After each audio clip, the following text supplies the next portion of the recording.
हमारा देश कैसा है? वैसा ही जैसा आप छोड़ के गए थे। यानी कि हम अभी भी अंग्रेजों के गुलाम हैं?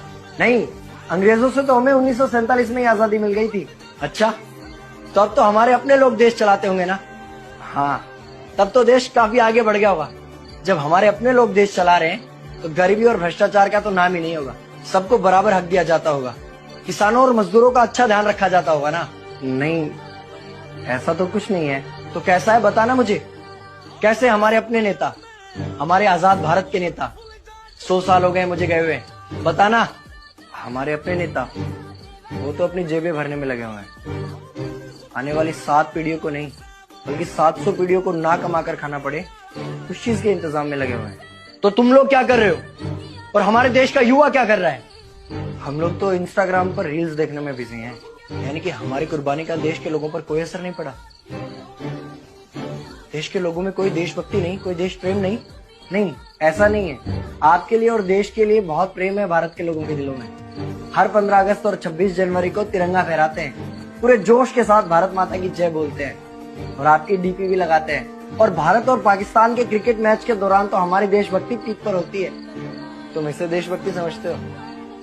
तो फिर क्या है देशभक्ति? अगर तुम्हारी देशभक्ति समाज को सुधारने में, गरीबों को अच्छी शिक्षा या बराबर का हक नहीं दिलाती तो कोई काम की नहीं है तुम्हारी देशभक्ति। भ्रष्ट नेताओं और सरकार के खिलाफ आवाज उठाओ, लोगों को एकजुट करो। लेकिन अगर हमने सरकार के खिलाफ आवाज उठाई या नेताओं से सवाल पूछे तो हमें एंटी नेशनलिस्ट कहा जाएगा या हमें गद्दार करार दे दिया जाएगा। तो डरता है।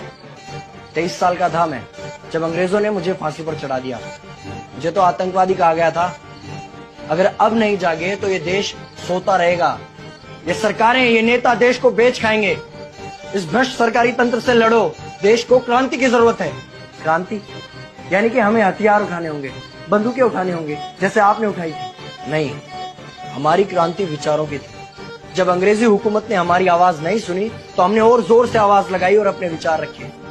और क्रांति केवल सत्ता को बदलने तक सीमित नहीं है, बल्कि इस भ्रष्ट अन्यायी तंत्र को जड़ से उखाड़ कर फेंकना है। पर ये होगा कैसे?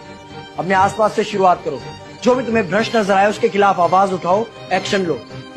तुम्हारे टैक्स का पैसा नेताओं की जेब में जा रहा है, हिसाब मांगो। अपने वोट का सही इस्तेमाल करो, लोगों को जागरूक करो और इस देश को आजाद करवाओ। इंकलाब जिंदाबाद, इंकलाब जिंदाबाद।